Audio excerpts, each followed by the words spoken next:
Hi everybody, this is the ODST Girl, aka SC again. Um, and I wanted to basically do a video today about hormone replacement therapy and just basically explain some of the things around that. So again, as my past disclaimers have said, I'm a post-op trans woman, so that is the point of view of which I'm speaking from. And I also am a stream of consciousness sort of person, so I'm sorry if I ramble on and go everywhere, and yeah. So, okay, so a lot of the questions I've been getting recently from, random trans folk on the internet is whether or not to start HRT. And it's a fairly big decision, and I understand some of the nervousness and anxiety surrounding it. So I just wanted to dispel some of the myths and talk about some of the facts with HRT. First off, HRT stands for Hormone Replacement Therapy, which is basically one of the main forms of transitioning for most people. Trans feminine or trans women people take estrogen, and trans masculine or trans men folk take testosterone, and basically there's some differences involved in that. On a purely biological note, estrogen is unfortunately the weaker of the two hormones, and I'm not saying that estrogen is inferior to testosterone, because I believe that all things are fundamentally equal. But basically, with trans women, we have to take estrogen along with an anti-testosterone medication, usually spironolactone, in order to basically lower our testosterone levels, so that way our estrogen levels can increase more quickly and the estrogen can take more effect.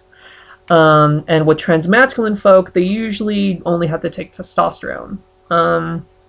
I have not yet heard of a transmasculine person having to take some sort of anti-estrogen medication yet, because testosterone alone usually overwhelms the estrogen and allows changes to come more quickly.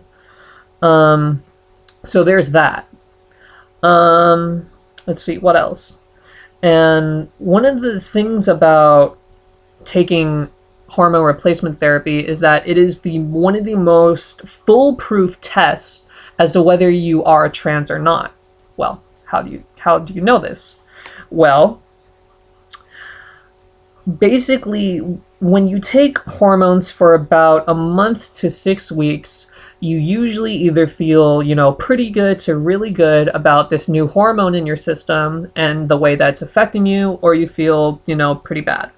If you feel pretty good about it, then congratulations, you're trans, you're doing the right thing, and that's basically your body telling you that you're doing the right thing, and you should move on from there. If your body is reacting negatively to the hormones that you're taking, then, talk to your endocrinologist, something might be up. But always make sure that it's not the judging voice in the back of your head telling you to stop HRT or whatever. And, like I said in my last video, whenever that judging voice arises, basically remove it from the back of your head and smash it with an imaginary hammer until it has no place in your mind anymore. Yes. So another question I get is, when is the permanency effect happen? With most trans women I know, estrogen starts taking permanent effects between month 3 and month 6 of HRT.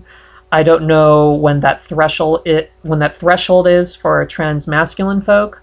So I recommend talking to another trans man or trans masculine person that you may know in order to get that information, because I'm a trans woman. I can't speak for the trans masculine community, and that's just being honest and fair about it. So there's that. And if you're cautious about HRT, then I recommend starting on a low dose. Usually for estrogen, that's about 1 to 2 milligrams of oral estradiol a day. And for trans masculine folk, I don't know what the amount of testosterone that would be. So again, talk to your, local trans masculine friend. But usually within about a month to 6 weeks, you you know, you either feel really great about things or you feel really bad about things. And basically, as I said before, if you feel really great about things, then that's basically the like most effective litmus test of, you know, whether you're trans or not. Um, you know, like speaking from my personal experience, you know, when I started estrogen, I felt great because, you know, it was like this new thing for me and I really enjoyed the feelings. And then once I had it in my system for a while, I still, you know, like I didn't feel as good as what I'd started, but I still felt pretty good about things. So, and you know, that basically proved to me that yes, I was a transgender woman and I was doing the right thing by taking estrogen into my body. And, you know, usually with a lot of trans folk, taking hormones is enough to, you know, to basically allow us to transition and to get more comfortable with our bodies and to get comfortable with our identities. And, you know, taking estrogen was one of the best decisions I ever made. Getting on HRT and transitioning was one of the best decisions I ever made. Not that being trans is a choice. Being trans, like being, you know, gay, is a biological thing. But when you have the right hormone coursing through your system, it basically validates your transition, as I had said, and I believe it was my first video. So yeah, so basically, if you're thinking about taking HRT, do it. Do it for about, you know, a month to 6 weeks, and, you know, by the 6-week mark, you will definitely have an answer as to whether continuing with HRT is the best option for you. Yeah. Okay.